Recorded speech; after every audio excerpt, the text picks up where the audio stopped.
زندگی کا کوئی بھی شعبہ ایسا نہیں چھوڑا کہ جس کے اندر میں محمد رسول اللہ صلی اللہ علیہ وسلم کے ذریعے سے اللہ نے امت کی رہبری نہ فرمائی ہو۔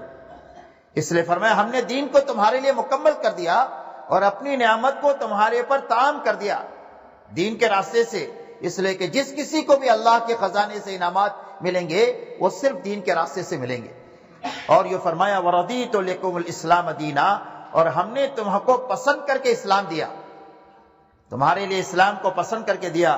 اللہ جو پسند کر کے دے وہ تو کتنا انسانوں کے مفاد میں ہو سکتا ہے، انسان اس کو سوچ بھی نہیں سکتا۔ اس لیے میرے دوستو اللہ کی طرف سے یہ مطالبہ ہے ہر ایک مرد اور ہر ایک عورت سے کہ اپنی زندگی میں پورے دین کو لائیں۔ یہ دعوت اور تبلیغ کی جو محنت ہے پوری دنیا میں، یہ اپنی زندگی میں پورا دین لانے کی محنت ہے۔ میری زندگی میں پورا دین آئے، میرے گھرانے میں آئے، میرے بچوں میں آئے، اس کی محنت ہے۔ اس لیے کہ جب دین پورا آئے گا تو اللہ کی مدد آئے گی، اور اگر دین ادھورا ہوگا تو دنیا میں نقد مصیبتیں آئیں گی۔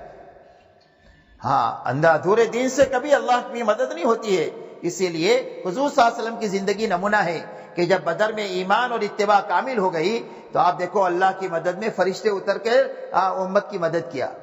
لیکن حنین میں تھوڑی سی کمزوری آئی اور ان کے اوپر اعتماد آیا کہ ہم اتنے سارے ابھی کر لیں گے، اللہ کی مدد چلی گئی تو آپ دیکھو بہت بڑی جماعت ہونے کے باوجود پہلے شکست ہوئی، اور جب ان کو احساس ہوا اپنی غلطی کا اور جب توبہ کیا تو اللہ نے ان کی شکست کو فتح سے بدلی کیا۔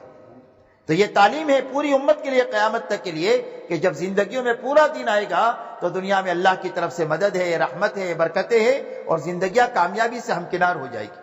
تو یہ محنت اس بات کی ہے کہ ہماری اور پوری امت کی زندگی میں پورا دین آئے۔ اب دین کیسے آئے گا؟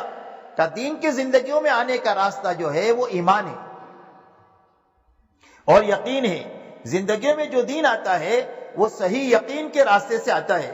اسی لیے سارے نبیوں کی زندگی میں اگر آپ دیکھیں گے کہ جس زمانے میں بھی اللہ نے نبیوں کے ذریعے سے انسانوں میں دین کو چلانا چاہا تو سب سے پہلے نبیوں کو حکم یہ دیا گیا کہ انسانوں کے دلوں پر محنت کرو تاکہ ان کا دل کا یقین صحیح ہو جائے۔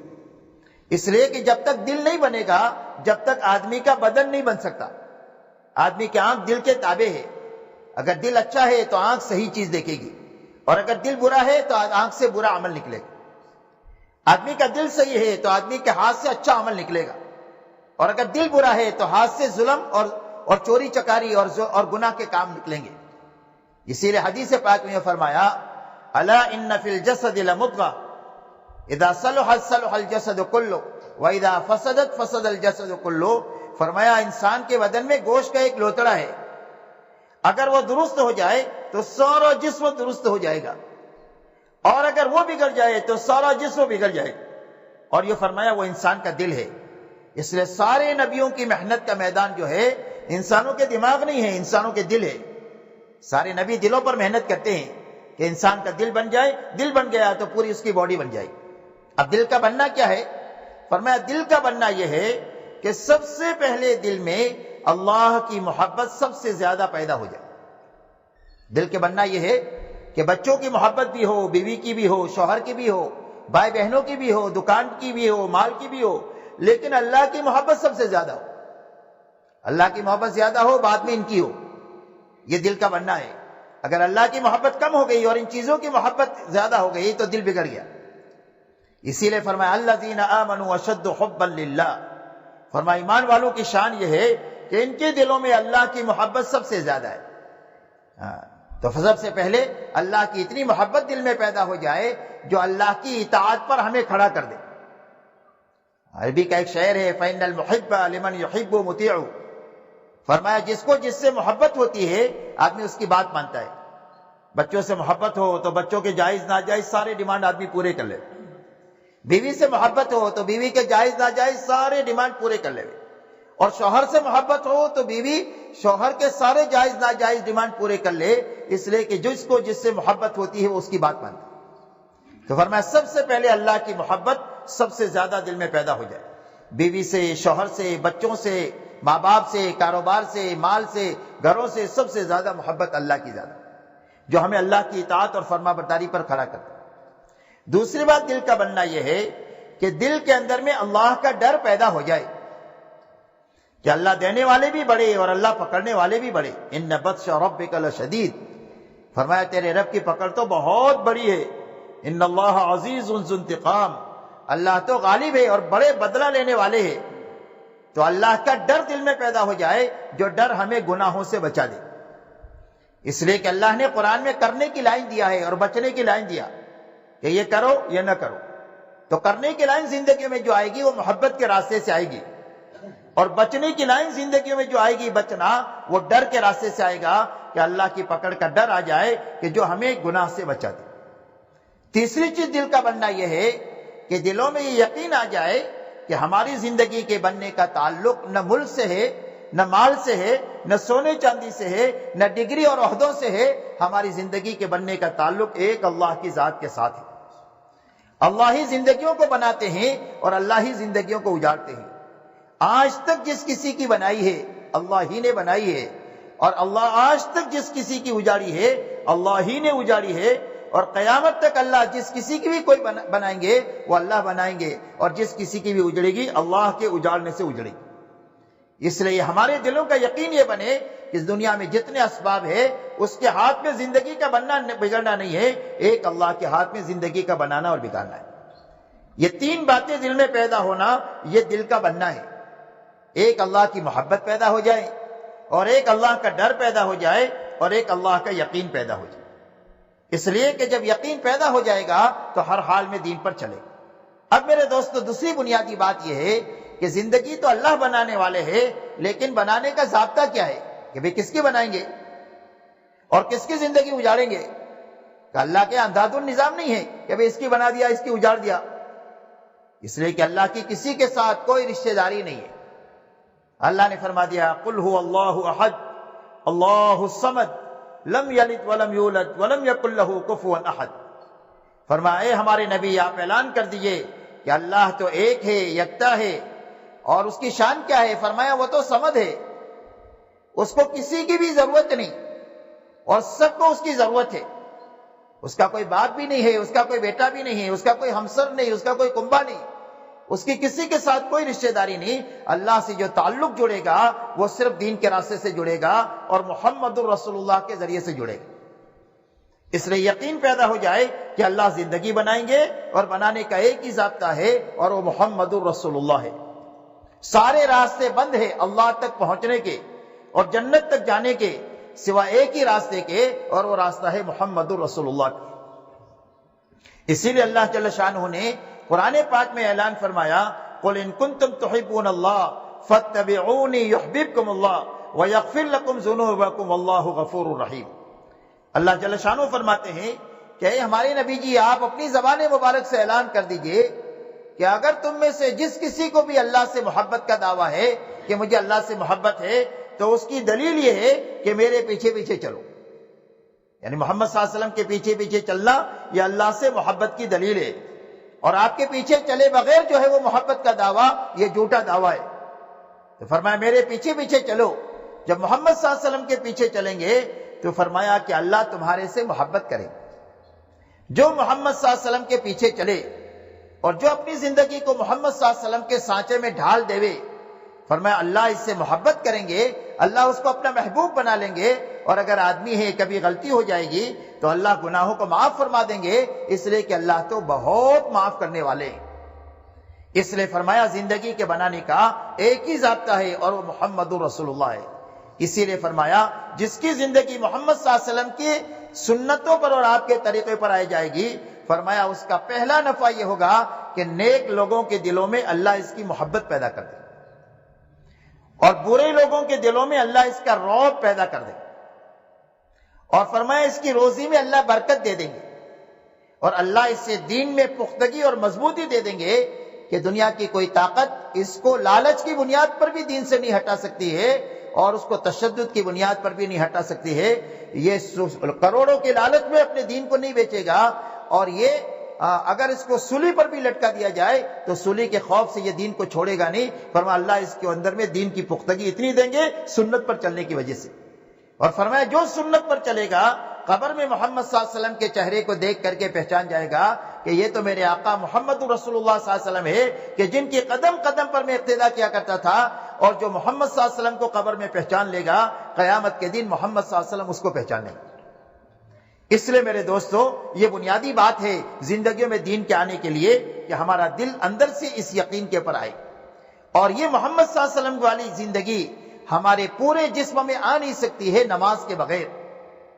اسی لیے اللہ نے ایمان کے بعد نماز عطا فرمائی ہے اس بات کی مشق کرنے کے لیے کہ ہر مسلمان مرد اور عورت دن میں 5 مرتبہ اپنے تمام تر کاموں کو چھوڑ کر اللہ کے دربار میں آئے اور آ کر آنکھ کا استعمال سیکھے کہ بھئی آنکھ سے کیا دیکھنا ہے، اپنے زبان سے کیا بولنا ہے، اپنے ہاتھوں سے کیا پکڑنا ہے، اپنے پیروں کو کہاں رکھنا ہے، کہ اپنے پورے بدن کا استعمال سکھانے کے لیے اللہ دن میں 5 مرتبہ ہر مرد اور عورت کو اپنے دربار میں بلا کر کھڑا کرتے ہیں اور اپنے سامنے کھڑے کر کے کہتے ہیں کہ سب سے پہلے تو اقرار کر کہ تیری پرورش کا تعلق تیرے شوہر سے نہیں ہے، تیری نوکری سے نہیں ہے، تیرے ملک اور مال سے نہیں ہے، بلکہ تیری پرورش کا تعلق ایک اللہ کی ذات کے ساتھ ہے۔ الحمدللہ رب العالمین، کہ تمام تعریفیں اس اللہ کے لیے ہے جو تمام جہانوں کے پالنے والے ہیں۔ رکوع میں گئے تو یہی کہ سبحان ربی الاعلی، سجدے میں گئے تو یہی کہ سبحان ربی العظیم، سبحان ربی الاعلی۔ تسبیح رکوع اور سجدے میں کہ بھئی پاک ہے میرا پروردگار جو میرا پالنے والا ہے، پالنہار ہے، میری تمام ضرورتوں کو ہر حال میں پورا کرنے والا ہے، میری ضرورت کے پورا کرنے کا تعلق کسی مخلوق سے نہیں ہے، اللہ کی ذات کے ساتھ۔ فرمایا ایمان کے سیکھنے کے لیے اور اپنے بدن کا استعمال صحیح کرنے کے لیے دن میں 5 مرتبہ بلایا جاتا ہے کہ اپنی نماز کے ذریعے سے اپنی 24 گھنٹے کی زندگی کو بنا لو، جس طرح نماز میں آ کر اللہ کے حکم کے پابند ہو، اس طرح گھر میں بھی پابند اور کاروبار میں بھی پابند۔ اسی لیے فرمایا ان الصلاۃ تنہی عن الفحشاء والمنکر، فرمایا نماز آدمی کو بے حیائی اور برائی کے تمام کاموں سے روکتی رہتی ہے۔ نماز بنتی جائے گی تو زندگی صاف ستھری بنتی جائے گی۔ اسی لیے اللہ والے فرماتے ہیں کہ نماز کی مثال ایسی ہے جیسے گھر میں روشن دان ہوتا ہے یا کھڑکی ہوتی ہے، کہ گھر کا خراب دھواں باہر جو جائے گا وہ اسی روشن دان سے جائے گا، اور تازہ ہوا جو گھر میں آئے گی وہ اسی روشن دان سے آئے گی۔ فرمایا اسی زندگیوں میں جتنی برائیاں ہے، فرمایا نماز کے راستے سے نکلے گی، اور جتنی اچھائیاں زندگیوں میں اللہ کو پسند ہے وہ نماز کے راستے سے آئے گی۔ اسی لیے اللہ نے زندگیوں کے بننے کا راستہ نماز عطا فرمائی ہے۔ اسی لیے حضور صلی اللہ علیہ وسلم اور سارے نبیوں کی زندگیوں میں آپ کو بنیادی چیز جو ملے گی وہ نماز ملے گی ایمان کے بعد میں، اور ایمان نماز کی عملی شکل ہے۔ نماز جو ہے وہ اللہ کے بندہ ہونے کا اقرار ہے، اور نماز جو ہے کلمہ اور نماز یہ اللہ کی بندگی کا اظہار ہے۔ یہ اقرار کیا کہ اللہ میں تیرا بندہ ہوں، تو اس کی دلیل کیا؟ کہ اس کی دلیل یہ ہے کہ جب مجھے کاروبار سے بلایا تو کاروبار میں سے آ گیا، نیند میں سے بلایا نماز کے لیے تو نیند میں سے آ گیا۔ اس لیے فرمایا دوسری اللہ نے ایمان کے ساتھ نماز اس لیے دیا تاکہ پوری زندگی کو دے۔ اور میرے محترم بھائی اور بہنوں، اللہ نے نماز اتنی بڑی چیز عطا فرمائی اس امت کو کہ دنیا کے سارے انسان اپنے تمام تر ساز و سامان اور اپنی تمام تر ٹیکنالوجی اور ترقیات کے ذریعے سے وہ کام نہیں کر سکتے ہیں جو ایک ایمان والا مرد یا ایمان والی عورت 2 رکعات نماز کے ذریعے سے کر سکتے۔ دنیا کے سارے انسان آسمان سے رکی ہوئی بارش کو اتروا نہیں سکتے اور آنے والی بارش کو رکوا نہیں سکتے۔ اللہ نے نماز میں یہ طاقت عطا فرمائی ہے۔ حضور صلی اللہ علیہ وسلم کے پاس ایک مرتبہ جمعہ کے دن صحابہ جب جمعہ کی نماز کے لیے آئے تو کہنے لگے اللہ کے رسول پانی کی کمی کی وجہ سے باغات سوکھ رہے، تو آپ نے دعا فرمائی اللہم اسقنا، اے اللہ پانی دیجئے۔ جمعہ کے بعد نماز کے لیے دعا مانگی، بارش شروع ہوئی، اتنی ہوئی کہ 1 ہفتے تک ہوتی ہی رہی، پورا مدینہ پانی کے اندر میں ڈوب گیا۔ دوسرے جمعہ کو آ کر کہا اللہ کے رسول پانی تو بہت ہو گیا، دعا کر دیجئے۔ تو آپ نے دعا کر دیا اللہم حوالینا ولا علینا، اے اللہ ہمارے یہاں سے تو نہیں، اطراف میں آپ بہائیے، تو مدینہ میں بند ہو گئی۔ حضرت عمر کے زمانے میں قحط سالی ہوئی، اور اس قحط سالی کے اندر میں بہت زیادہ نقصان ہو رہا تھا، تو انہوں نے ایمان والوں کو دیکھ میدان میں لے جا کر کے 2 رکعت صلاۃ الاستسقاء پڑھی، بارش طلب کرنے کی نماز، اور 2 رکعت نماز پڑھنے کے بعد یہ کہا اللہم انا نستغفرک ونستسقیک، اے اللہ تجھ سے ہم اپنے گناہوں کی بخشش مانگتے ہیں اور تجھ سے پانی طلب کرتے ہیں۔ ابھی وہ بستی میں نہیں آئے ہیں کہ بادل میں سے آواز آ رہی ہے کہ اے ابو حفص، یا حضرت عمر کی کنیت ہے، تمہارے پاس اللہ کی مدد آ گئی اور بارش آ گئی اور اللہ نے چند مہینوں میں ساری قحط سالی کو دور فرما دیا۔ ایک صحابی سفر میں ہیں اور ایک ڈاکو نے پکڑ لیا، کہا قتل کروں گا، تمہارا مال لوں گا، کہا 2 رکعت پڑھنے دو۔ 2 رکعت نماز پڑھی اور اس کے بعد دعا مانگی، یا ودود یا ذو العرش المجید یا فعال لما یرید اسألک بعزتک التي لا ترام وبملکک الذی لا تدام وبنورک الذی ملأ ارکان عرشک ان تکفینی عن شر هذا اللص۔ یہ دعا مانگی اللہ کے صفات کو بیان کر کے کہ اللہ اس چور سے مجھے نجات دے دیجئے۔ تو ایک گھوڑے سوار آیا اور آ کر کے اس نے نیزہ مار کر اس کو ختم کیا۔ یہ پوچھا کون ہے تو؟ فرمایا انا ملک من السماء الرابعہ، میں 4تھے آسمان کا فرشتہ ہوں۔ جب تم نے یہ دعا مانگی تو آسمانی دنیا میں آسمان کے دروازے بجنے لگے اور اللہ سے درخواست کی گئی کہ آپ کا ایک مظلوم بندہ ہے، اس کی حمایت کے لیے ہم کو بھیج دیجئے۔ مجھے اللہ نے بھیجا، اور جو بھی اللہ سے ایسی نماز پڑھ کر کے دعا مانگے گا اللہ اس کی ضرور مدد فرمائے۔ اس لیے اللہ نے نماز عطا فرمائی۔ یہ دین کا دوسرا شعبہ ہے ایمان کے بعد عبادت کا۔ جب ایمان اور نماز بنے گی تو اب معاشرت بنے گی۔ پہلے بنیاد ہوتی ہے، اس کے اوپر عمارت کھڑی ہوتی ہے۔ تو کلمہ نماز یہ بنیاد ہے۔ جب یہ 2 بنیادیں بنے گی تو اب اس کے اوپر اسلام کی عمارت کھڑی ہوگی، جس کی پہلی اینٹ معاشرت ہے۔ اس لیے کہ اللہ جل شانہ نے اپنے جیسے حقوق رکھے ہیں۔ ایمان اللہ کا حق ہے اور عبادت اللہ کا حق ہے۔ اسی لیے لا الہ الا اللہ کے معنی ہے لا معبود بحق الا اللہ۔ فرمایا عبادت کے لائق صرف ایک اللہ کی ذات ہے۔ کا ایمان اللہ پر شرک کی گنجائش نہیں، شرک کی معافی بھی نہیں۔ بڑے سے بڑے گناہ معاف ہو جائیں گے لیکن شرک کی معافی نہیں۔ فرمایا اللہ کا حق یہ ہے کہ اللہ کو ایک مانا جائے، اس کے ساتھ کسی کو شریک نہ کیا جائے۔ دوسرا اللہ کا حق یہ ہے کہ عبادت صرف ایک اللہ کے لیے کی جائے، عبادت میں کسی اور کو شریک نہ کیا جائے۔ اس کے علاوہ حقوق اللہ نے مخلوق کے رکھے، جس میں جتنے تعلقات ہیں اتنے حقوق ہیں۔ اس لیے اللہ نے دنیا کو تعلقات کی جگہ بنائی ہے۔ کیا تعلقات ہے؟ فرمایا ماں باپ ہے، بچے ہیں، بیوی ہے، شوہر ہے، بھائی ہے، بہن ہے، سیٹ ہے، نوکر ہے، گاہک ہے، دکاندار ہے، حاکم ہے، رعیت ہے۔ یہ سارے تعلقات ہیں جو دنیا میں ہیں۔ تو جتنے تعلقات ہیں اتنے حقوق ہیں۔ اور اللہ جل شانہ قربان جائے آپ کے دین پر اور محمد صلی اللہ علیہ وسلم پر کہ اللہ نے حقوق کی لائن ایسی دیا ہے کہ جو آدمی کی چاہت ہے اللہ نے دوسرے کا اس کو دین بنا دیا۔ ماں باپ کی چاہت یہ ہے کہ بچے میرے وفادار ہو، میری خدمت کرے، اور بڑھاپے میں میرے کام آئے۔ تو جو ماں باپ کی چاہت ہے اللہ نے وہ بچوں کا دین بنا دیا۔ اس کے لیے بچوں کو کیا حکم ملا کہ تمہارے ماں باپ کی خوشی میں اللہ کی خوشی ہے اور تمہاری ماں باپ کی ناراضگی میں اللہ کی ناراضگی ہے۔ فرمایا باپ جنت کا دروازہ ہے اور تیری ماں کے قدموں کے نیچے جنت ہے۔ فرمایا ان کو ڈانٹنا نہیں، ان کو اف نہیں کہنا، ان سے بھلی بات کرنا اور ان کے لیے ہر وقت میں دعا کرنا کہ اللہ تو ان کے اوپر رحم فرما جیسے بچپن میں رحم۔ تو ماں باپ کی جو چاہت ہے وہ کس کا دین بنایا؟ بچوں کا دین، کہ تمہارے جنت میں جانے کا راستہ وہ ہے کہ تمہاری ماں کی جو چاہت ہے وہ کرو۔ اور بچوں کی چاہت یہ ہے کہ بچے اس وقت میں ناسمجھ ہے، اچھے برے کی تمیز نہیں ہے۔ تو بچوں کی چاہت یہ ہے کہ کوئی ان کی سرپرستی کرے، کوئی ان کی دیکھ بھال کرے، کوئی ان کی روزی روٹی کا انتظام کرے، کوئی تعلیم تربیت کا انتظام کرے۔ تو اللہ نے یہ ذمہ داری ماں باپ کو دیا۔ اس لیے بچوں کے حق ماں باپ کے ذمہ یہ ہے کہ بچہ پیدا ہو جائے تو پہلے اس کا اسلامی نام رکھے۔ اور بچے کی تربیت کا مسئلہ یہ ہے کہ اس بچے کے قرار پانے کے زمانے سے لے کر کے پیدائش تک اس کے پیٹ میں حرام لقمہ نہ جائے۔ جب حرام لقمہ نہیں جائے گا تو یہ بچہ جو ہے وہ نیک پیدا ہو۔ کئی بچے کی نگرانی یہاں سے شروع ہوگی، پہلے سے۔ لہذا پیدا ہو گیا تو اب اس کا اسلامی نام رکھا جائے۔ اسلامی نام رکھا، بولنا شروع کیا تو فرمایا سب سے پہلے اللہ کا نام سکھاؤ۔ یہ بچے کا حق ہے ماں باپ کے اوپر۔ پھر اس کے بعد ذرا سا ہو گیا پڑھنے کے لائق تو فرمایا اب اس کو استاد کے پاس میں بٹھا کر کے قرآن اور حدیث کی تعلیم دو۔ اگر آپ نے ڈاکٹر اور انجینئر بنا دیا لیکن آپ نے قرآن اور حدیث کی تعلیم نہیں دیا تو آپ نے بچے کا حق ادا نہیں کیا۔ فرمایا بچہ جب پڑھنے کے لائق ہو کر استاد کے پاس جا کر بسم اللہ شروع کرتا ہے تو اللہ اس کے ماں باپ کے گناہوں کو معاف فرما دیتے۔ اب اور بڑا ہوا تو اس کی تربیت کرو دینی، اس لیے کہ بچے کی تربیت بچپن سے ہوتی ہے۔ ایک درخت نکلتا ہے زمین سے کہ اگر تھوڑا سا اس وقت دھیان دے دیا جاوے تو وہ سیدھا ہو جائے گا، تھوڑا ٹیڑھا ہوگا تو بھی۔ ہاں، لیکن اگر ایک تناور درخت بن گیا تو آپ کتنا بھی محنت کریں گے تو آپ یہ سیدھا نہیں کر سکتے اس کو. تو فرمایا اس کی دینی تربیت کرنا، اور جب جوان ہو جائے تو دینداری کو دیکھ کر اس کی شادی کرا دینا، یہ بچے کا حق ہے ماں باپ کے اوپر. تو جو بچوں کی چاہت ہے ماں باپ کا دین بنایا، جو ماں باپ کی چاہت ہے وہ بچوں کا دین بنایا. ایسے ہی ہر جگہ پوری بات، شوہر میں، بیوی میں، بھائیوں میں، بہنوں میں، پڑوسی میں، ہر ایک نے اب تفصیل میں نہیں جا سکتے اس میں.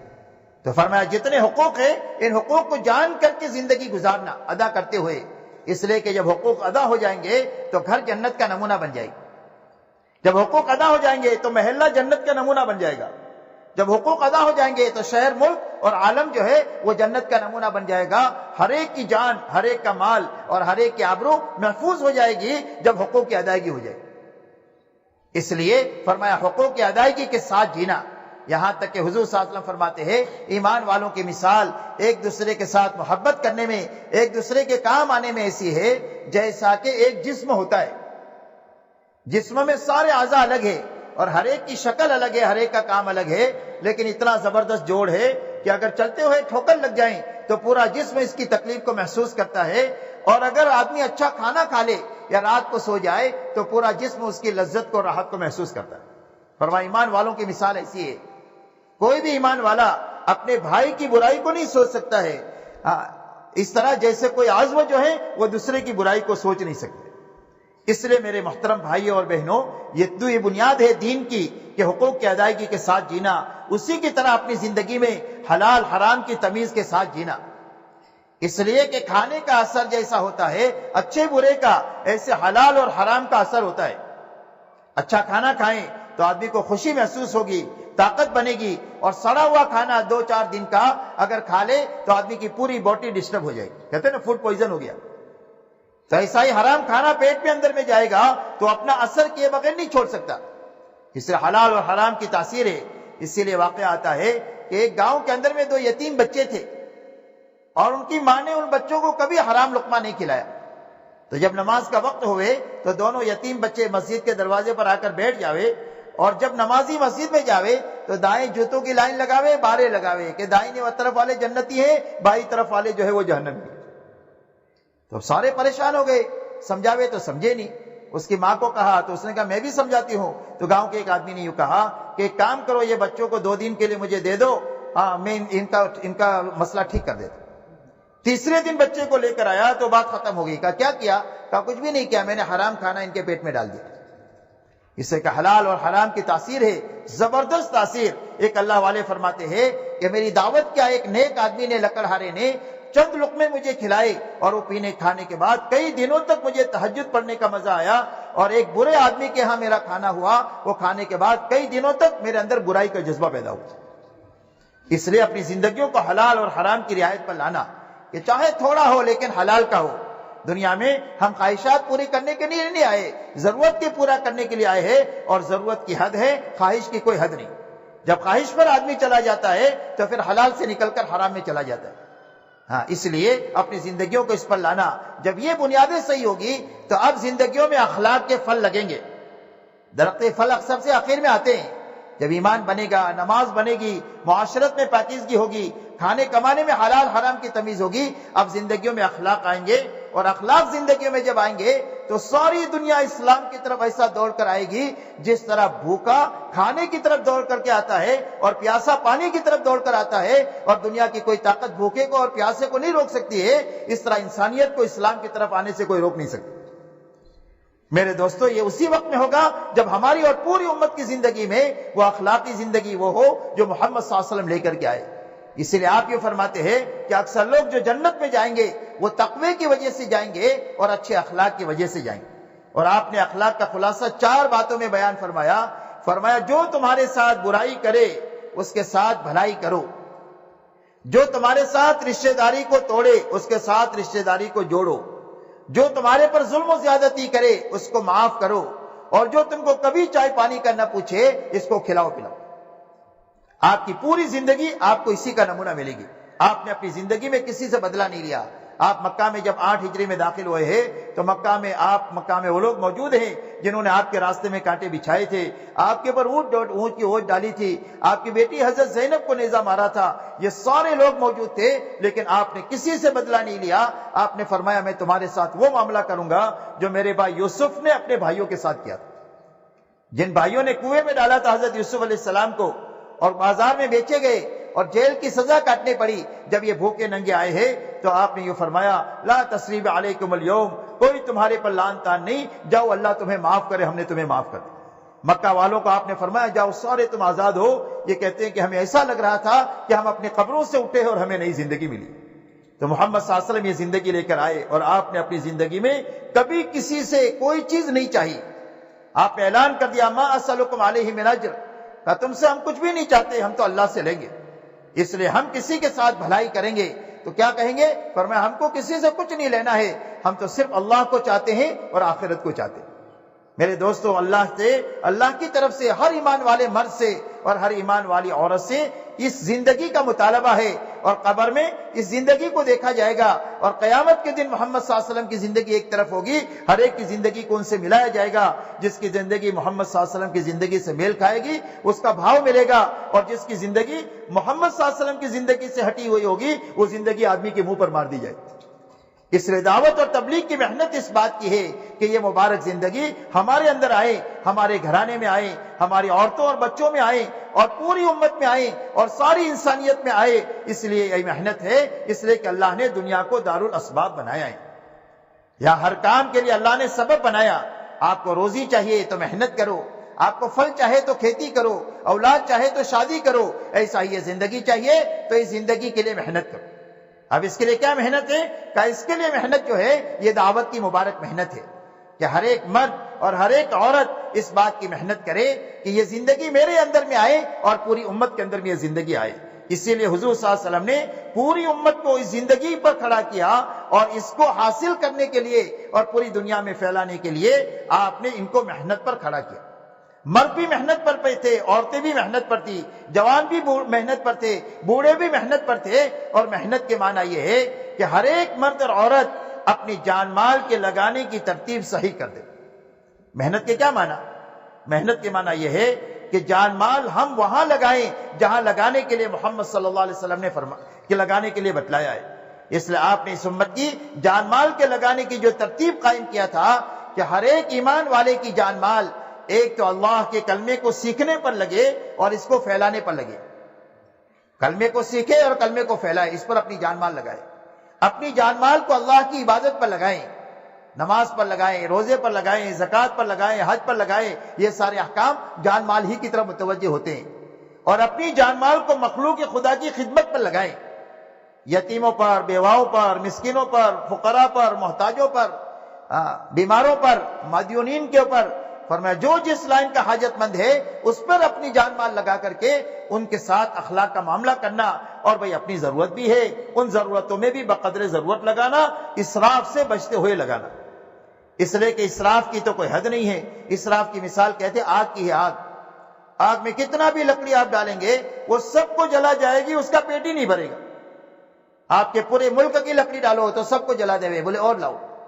ہندوستان کی لکڑی ڈالو سب کو جلا دے گی، بولے اور لاؤ۔ فرمایا ایسا اسراف ہے، خواہشات ہے، فضول خرچی ہے۔ فرمایا اس کی کوئی حد ہی نہیں، حاجت کی حد ہے کہ بھئی بھوک لگی ہے، 2 روٹی ہے، 50 گرام 100 گرام چاول ہے کا ضرورت پوری ہو جائے گی۔ اور خواہش کی کوئی حد نہیں ہے، 100 قسم کا کھانا دسترخوان پر لگا ہوا ہے، 3 گھنٹے تک جگالی کیا بیٹھ کر، پھر یہ کہہ کر اٹھتا ہے کہ بھئی فلانی قسم نہیں ہوئی، وہ ہوتی تو پیٹ بھرتا۔ اس لیے کہ خواہش کی کوئی حد ہی نہیں ہے۔ تو اس لیے اپنی زندگیوں کو ان بنیادوں پر لانا اس کی محنت دعوت اور تبلیغ کے ذریعے سے۔ اب اس کے لیے کیا راستہ ہے؟ کہ اس کے لیے راستہ یہ ہے کہ ہر مرد اللہ کے راستے میں 4 مہینہ لگا کر کے اپنی زندگی کا رخ صحیح کرے۔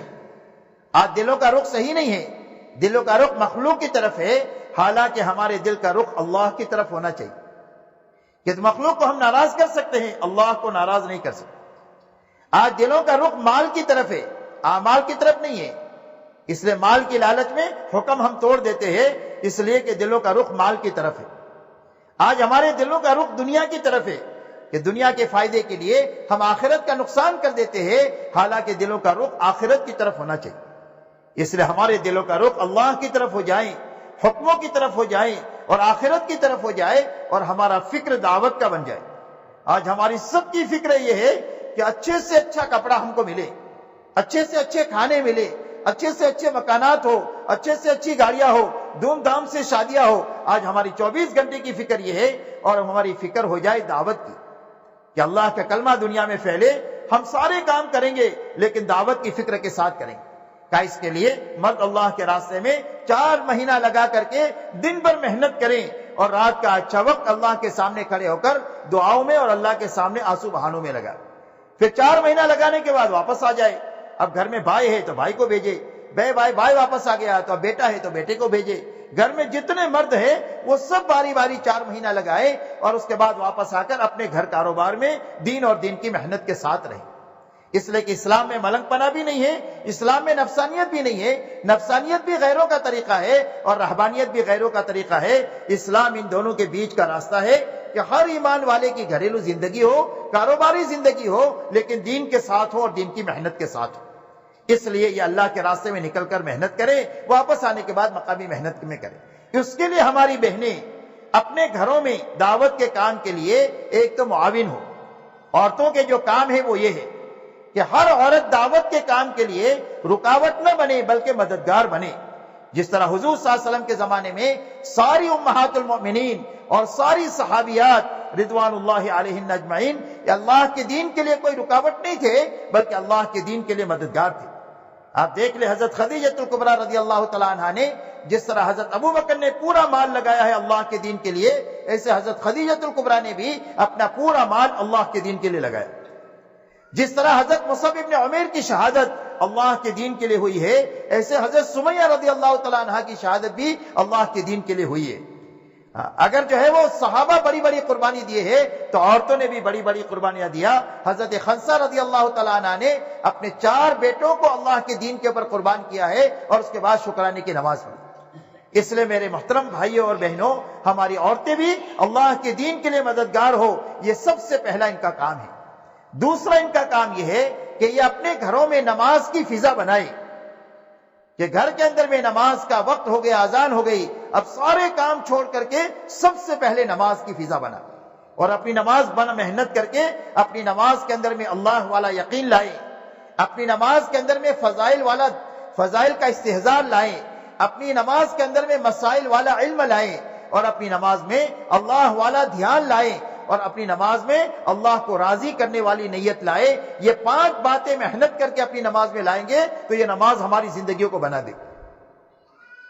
اسی کے ساتھ میں اپنے گھر میں 7 سال کی بچی اور بچے سے لے کر 100 سال تک گھر میں جتنے ہیں وہ سارے نمازی ہو، ایسی نماز کی گھر کے اندر میں فضا بنانا۔ ہمارا گھر صرف ہوٹل نہیں ہونا چاہیے، اور ہمارا گھر صرف گیسٹ ہاؤس نہیں ہونا چاہیے یا ریسٹورنٹ نہیں ہونا چاہیے کہ کھائے نکل گئے اور سوئے نکل گئے، بلکہ ہمارے گھر میں دعوت کی فضا ہو، ہمارے گھر میں عبادت کی فضا ہو کہ سارے نمازی ہو۔ مرد مسجدوں میں نماز پڑھیں اور عورتیں اور بچیاں اپنے گھر کے اندر میں نماز پڑھیں، اور اسی کے ساتھ میں اپنے گھر میں مدرسہ ہو۔ ہمارا گھر درسگاہ ہونا چاہیے دین کے سیکھنے کے لیے۔ حضور صلی اللہ علیہ وسلم کے زمانے میں مرد اللہ کے راستے میں جا کر مسجد میں جا کر دین کو سیکھ کر آتے تھے اور اپنے گھر میں عورتوں اور بچوں کو سکھا دیتے تھے۔ اس لیے ہمارے گھر میں تعلیم کا حلقہ ہو جس میں فضائل کی تعلیم ہو، جتنا بشاشت ہو، 2 منٹ 4 منٹ 5 منٹ 15 منٹ آدھے گھنٹے تک اس کو لے کر کے جانا ہے۔ فضائل کی تعلیم کے ساتھ میں 6 نمبر کا مذاکرہ بھی ہو، اور مسائل اپنے مردوں کے ذریعے سے پوچھ کر کے اپنی پوری زندگی کو علم کی روشنی میں گزارے۔ یہ علم کے ساتھ زندگی گزارنا، اس لیے اپنے گھر میں دین کے سیکھنے اور سکھانے کا بھی ماحول ہو، اور اسی کے ساتھ میں قرآن پاک کی تلاوت کا اور تسبیحات کا روز ہمارے گھر میں جتنی عورتیں اور مرد ہیں وہ سارے قرآن پاک کی تلاوت کریں، اور جو پڑھے ہوئے نہیں ہیں وہ قرآن پاک کو سیکھیں۔ آج ہمارے ذہنوں میں یہ ہے کہ بچے سیکھیں گے، آج ہمارے ذہنوں میں یہ ہے کہ بچوں کی عمر تو 6 سال ہے تو یہ سیکھے، ہم تو بڑے ہو گئے کیسے سیکھیں؟ حالانکہ حضور صلی اللہ علیہ وسلم کے زمانے میں سارے مردوں اور عورتوں نے جو قرآن کو دین کو سیکھا ہے وہ بڑی عمروں میں سیکھا ہے۔ تو جو پڑھے ہوئے ہیں وہ تلاوت کریں، جو پڑھے ہوئے نہیں ہیں وہ قرآن پاک سیکھنا شروع کریں۔ سیکھ لیے تو کام ہو گیا، اور سیکھتے سیکھتے مر گئے تو اللہ پڑھنے والوں کے ساتھ اٹھائیں گے۔ تو یہ قرآن پاک کی تلاوت ہے ہدایت کی نیت سے، صبح شام کی تسبیحات ہے، تیسرا کلمہ ہے، درود شریف ہے، استغفار ہے، باوضو ہو کر قبلہ رخ بیٹھ کر اس دھیان کے ساتھ کہ اللہ مجھے دیکھ بھی رہے ہیں اور اللہ مجھے سن رہے ہیں، گھر کے ہر چھوٹے بڑے ان تسبیحات کے ساتھ میں صبح شام جو ہے وہ اپنے اوقات کو گزارے۔ اسی کے ساتھ ہر وقت میں اپنے گھر میں سنت کا ماحول بنانا۔ بہت سارے کام ہیں کہ جس کو عادتاً ہم کرتے ہیں، وہ کھانا کھاتے ہیں، سوتے ہیں، نہاتے ہیں، کپڑے بدلتے ہیں، اپنی ضرورت کے لیے باتھ روم جاتے ہیں، یہ سارے کام عادتاً ہم بھی کرتے ہیں اور ہمارے گھر کے بچے بھی کرتے ہیں۔ تو جو چیز عادت ہے اس کو عبادت بنانے کا راستہ یہ ہے کہ اس میں سنت طریقہ لانا، اپنے گھروں میں سنت کا ماحول بنانا کہ کھائیں گے تو سنت کے مطابق، سوئیں گے تو سنت کے مطابق، کپڑا بدلیں گے تو سنت کے مطابق، گھر میں داخل ہوں گے تو سنت کے مطابق، نکلیں گے تو سنت کے مطابق، تاکہ ہمارے گھر میں سنت کا ماحول ہو۔ جب سنت کا ماحول ہوگا تو غلط زندگیاں ہمارے گھروں میں نہیں آئی۔ جب نور ہوتا ہے تو ظلمت نہیں آتی، جب نور نہیں ہوتا ہے تو ظلمت ہوتی ہے۔ اس لیے ظلمت اور اندھیرا کس کا نام ہے؟ کہ روشنی کے نہ ہونے کا نام اندھیرا ہے۔ اس لیے اپنے گھروں میں سنت کا ماحول بنانا اور اپنے بچوں کی بہت نگرانی کرنا اور محبت اور پیار سے بچپن سے ان کی دینی تربیت کرنا۔ بچپن میں جو باتیں دل و دماغ میں بٹھائی جاتی ہے وہ بڑا ہونے کے بعد کام آتی ہے۔ آپ دیکھ لو جتنے اولیاء اللہ بنے ہیں، ان اولیاء اللہ کے بننے میں سب سے پہلا ہاتھ ان کے ماؤں کا ہے، اس لیے کہ ماں کی گود میں ہی بچے پرورش پاتے ہیں۔ اسی لیے ماں جو ہے وہ بچوں کے لیے سب سے پہلا مدرسہ ہے۔ تو بچوں کی تربیت بچپن سے دینی کرنا، ان کا نگرانی کرنا، کوئی بات غلط سیکھ کر نہ آئے، زبان سے بولے تو فوراً پیار سے اس کو مولڈ کر دینا اور اس کو صحیح چیز کی طرف کر دینا۔ تو بچوں کی دینی تربیت ہے اور اپنے گھروں میں سادگی ہے اور حیا کے ساتھ رہنا، اس لیے کہ سادگی اور حیا یہ محمد صلی اللہ علیہ وسلم کی معاشرت کی بنیاد ہے۔ اور بے حیائی اور فضول خرچی جو ہے یہ اللہ کے دشمنوں کی جو ہے وہ معاشرت کی بنیاد ہے۔ دنیا میں جتنا بگاڑ ہے اس کی دو ہی بنیادیں ہیں، بے حیائی ہے اور فضول خرچی ہے۔ اور خیر کے آنے کی یہی دو بنیادیں ہیں کہ سادگی آئے اور حیا آئے تو دنیا کے اندر میں خیر جو ہے وہ پھیل جائے۔ اس لیے اپنی زندگیوں کو آہستہ آہستہ سادگی کے اوپر لانا، اس لیے کہ سادگی ہوگی تو حلال کمائی کافی ہو جائے گی، اور سادگی نہیں ہوگی تو پھر آدمی کو حلال سے نکل کر حرام میں ہاتھ ڈالنا پڑے گا۔ اس لیے یہ بنیادیں ہمارے گھروں میں ہوگی تو ہمارا گھر جنت کا نمونہ بنے گا۔ اس لیے اعمال اپنے گھروں میں مستورات کو کرنے ہیں۔ اسی کے ساتھ میں ہفتہ واری جو ہماری اجتماعی تعلیم ہوتی ہے اس تعلیم میں پابندی کے ساتھ بہنوں کا جانا، ہفتے میں ایک مرتبہ، گھر کی تعلیم روزانہ ہے اور ہفتے کی تعلیم ایک مرتبہ ہے۔ اسی کے ساتھ آج دنیا میں بہت زیادہ زہریلی فضا ہو گئی ہے، ماحول کا بگاڑ اس درجے کا ہو گیا ہے کہ گھروں میں یہ اعمال ہماری بہنیں کر نہیں پاتی اور مرد بھی اس کا مشغولی کی وجہ سے یہ فکر بنا نہیں سکتے۔ اس کے لیے ہماری بہنیں بھی ایک مرتبہ کہ تھوڑا وقت سے فارغ کر کے اللہ کے راستے میں نکلیں۔ جب یہ اپنے ماحول کو بدلی کریں گے اور اللہ کے راستے میں 3 دن کے لیے جائیں گے تو اللہ تعالیٰ 3 دن کے اندر میں وہ چیز ان کو عطا فرمائیں گے جو زندگی میں ان کو حاصل نہیں ہوگی۔ اس لیے اللہ کے راستے میں ماحول کی تبدیلی جو ہے اس کا کوئی بدل دنیا میں نہیں ہے۔ اس لیے اللہ کے راستے میں اپنے گھر کے مردوں کے ساتھ اپنے ساری شرعی حدود کی رعایت کے ساتھ میں 3 دن لگانا۔ جب 3 دن دعوت کی فضا میں، تعلیم کی فضا میں، عبادت کی فضا میں اور اپنے ساتھیوں کی خدمت کی فضا میں رہے گی، دن میں محنت کرے گی، رات کو اللہ کے سامنے آنسو بہائیں گی، تو اللہ تعالیٰ 3 دن میں وہ چیز عطا فرمائیں گے اور یہ اعمال کا شوق عطا فرمائیں گے کہ جس کو میں اور آپ تصور نہیں کر سکتے۔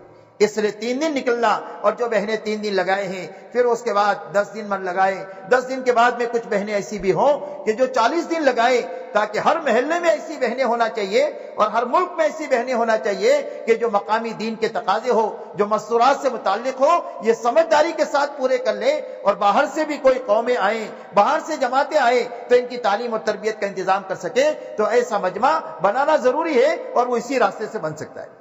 اس لیے میرے بھائیو، آپ حضرات سے ہماری درخواست یہ ہے کہ ہمارے یہ جو مرد یہاں پر بیٹھے ہیں وہ تو کھڑے ہو کر کے اپنے ناموں کو پیش کریں 4 مہینے کے لیے، 40 دن کے لیے۔ ابھی آپ کے سامنے کل یہ اجتماع بھی شروع ہو رہا ہے، ایسے ہی ہماری بہنیں جو ہیں یہ بھی اندر میں تشکیل کریں اور اپنے نام لکھائے۔ 2-1 بہنیں جو ذمہ دار ہوں وہ کھڑے ہو کر نام لکھیں کہ بھئی کس کے گھر سے کون اللہ کے راستے میں کتنے وقت کے لیے جائیں گے، اور وہ بہنیں بھی 3 دن لگائیں گی تو کون سے ہفتے میں لگائیں گے، اس کی آپس میں وہ تشکیل کریں اور ہمارے مرد یہاں پر اپنے ناموں کو پیش کریں۔ اللہ تعالی ہمارے لیے اور پوری امت کے لیے دین اور دین کی محنت کو اللہ آسان فرما دے۔ اب ہمت سے اپنے آپ کو پیش کریں، 4 مہینے کے لیے کون اللہ کے راستے میں جانے کے لیے تیار ہے؟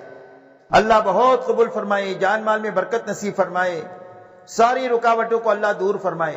انور بھائی اجتماع سے کتنے عرصے کے لیے؟ اللہ بہت قبول فرمائے. 4 مہینے کے لیے بھی بتائیں, 40 دن کے لیے بھی بتائیں. کیا نام؟ عبدالعلیم صاحب. اکتوبر سے 4 months اکتوبر. یہ دیکھیے ہمارا. اللہ پاک قبول فرمائے. جی اظہار بھائی 4 مہینے لکھ لیا. محمد جی اور بتائیں دوستو, ہمت سے بتاؤ, ساری امت کے کرنے کا کام ہے. جی ڈاکٹر صاحب.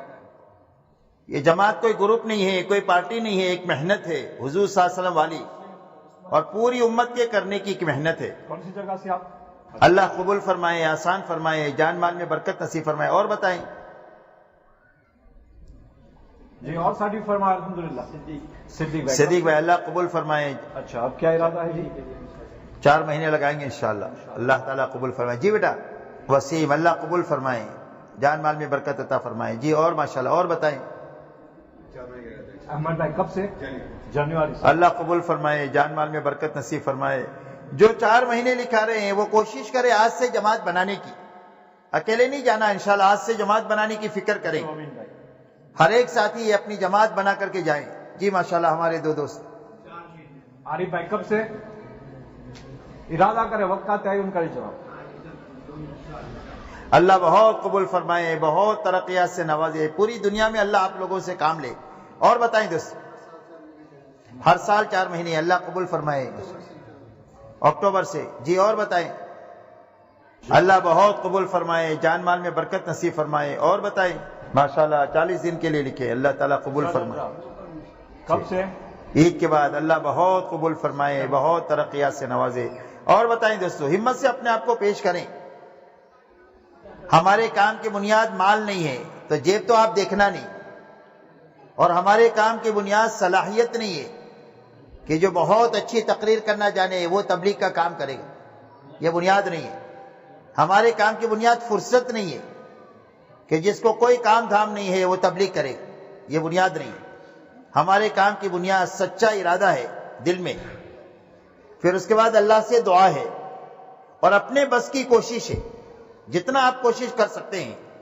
جب یہ 3 چیزوں میں اللہ سچائی دیکھیں گے تو اللہ آپ کے لیے اسباب پیدا کر دیں گے. مال چاہیے تو مال دیں گے, صلاحیت چاہیے تو صلاحیت دیں گے, اور وقت چاہیے تو وقت اللہ اپنے خزانے سے دیں گے. ارادے میں سچائی, دعا میں سچائی, اور کوشش میں سچائی. جو اپنے بس میں ہے اتنی کوشش, تو اللہ آگے کا کام اللہ کر دے. بتاؤ اس کے لیے کون تیار؟ ارادہ, دعا اور کوشش. اللہ بہت قبول فرمائے, آسان فرمائے. اور بولو ماشاءاللہ, واہ بھائی واہ. کیا نام؟ کھڑے ہو کر بول بیٹا. اشرف بھائی. اللہ بہت قبول فرمائے, جان مال میں برکت نصیب فرمائے. اللہ اس جوان کو پورے عالم کے لیے قبول فرمائے. اور بولو دوست. جی بتائیں بھائی. ٹھیک ہے انشاءاللہ. اس کے علاوہ ہماری بہنیں بھی جو ہے یہ 2 دن اجتماع کے لیے, ایک تو اپنے مردوں کو بھیجے, اور اس کے علاوہ اپنے گھروں کے اندر میں دعاؤں کا اہتمام کریں اور روزہ بھی رکھیں, تاکہ اللہ تعالیٰ اس اجتماع میں کامیابی عطا فرمائے, اور ہماری بہنیں دعا کے راستے سے اس اجتماع کے اندر میں شریک ہو. درود شریف پڑھ لیں. اللہم صلی علی سیدنا مولانا محمد وعلی آل سیدنا مولانا محمد مبارک وسلم. ربنا ظلمنا انفسنا وان لم تغفر لنا وترحمنا لنكونن من الخاسرین. ربنا لا تزغ قلوبنا بعد إذ هديتنا وهب لنا من لدنك رحمة إنك أنت الوهاب. ربنا آتنا في الدنيا حسنة وفي الآخرة حسنة وقنا عذاب النار. اللهم اهدنا واهد بنا واجعلنا سببا لمن اهتدى. اللهم اهد الناس جميعا. اے اللہ ہماری خطاؤں کو معاف فرما, لفظشوں سے درگزر فرما. اے اللہ پوری امت کی طرف سے معافی مانگتے ہیں. اے اللہ پوری امت کو معاف فرما دے. اے اللہ ہمارے جمع ہونے کو قبول فرما. اے اللہ ہمارے مردوں کو, عورتوں کو, بچوں کو, جوانوں کو, اور ہماری قیامت تک کے آنے والی نسلوں کو دین اور دین کی محنت کے لیے قبول فرما. اے اللہ جنہوں نے سنا کہا سب کو قبول فرما. اے اللہ پوری امت میں پورے دین کو زندہ ہونے کا ہماری اس مجلس کو ذریعہ فرما. اے اللہ جتنے اجتماعات ہو چکے انہیں قبول فرما, اور جتنے ہونے والے ہیں صفات قبولیت سے آراستہ فرما. اے اللہ امت کی پریشانیوں کو دور فرما, بیماروں کو شفا نصیب فرما, مقروضین کے قرضوں کے ادا کی غیب سے شکلیں اور صورتیں پیدا فرما, بے روزگاروں کو حلال روزی عطا فرما, بے نکاح لڑکے